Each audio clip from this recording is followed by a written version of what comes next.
Bir-birimizin sözü bir-birimizin boğazından keçmirdi. Deyim ki, yəni başqa bir şeylər xeyr. Sadəcə amma çox insan elə bilir ki, mən sənətimə görə ayrılmışam. Xeyr. Sənətə görə ailə dağılmır. Bəli. Mən heç bir zaman onun tərəfdarı olmamışam ki, sənətə görə ailə dağılsın, yəni ailədə söz-söhbət olsun. Xeyr. Yəni sənəti də tutmaq lazımdır, ailəni də tutmaq lazımdır. Sadəcə bizdə alınmadı. Yəni Gülnaz, mən elə gəlir ki, sən o adamı sevməmişdin heç. Mən elə gəlir. Hə, yəni qismətdir. Məsləhətlə ailə qurmuşdunuz da, yəqin ki. Yəni alınmadı.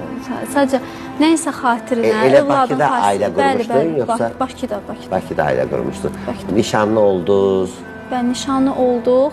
Nişanlı olanda da yəqin ki, söz-söhbət üzrə başlayırdı. Söz-söhbətimiz olurdu, yəni alınmırdı, istəmək olmurdu. Sonra evdəkilər də dedi ki, gedəndə alınacaq, yaxşı olacaq. Belə, elə, yəni ondan sonra, necə deyim, götürdü, qaçırdı məni. Aha.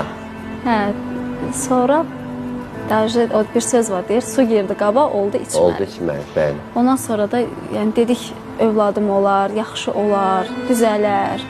Sadəcə düzəlmədi də, yəni. Qaynananla bir yerdə yaşayırdınız. Bəli. Qaynanam da, qaynatam da, yəni günü bu gün də bizim salam sağolumuz var, baldızımdır.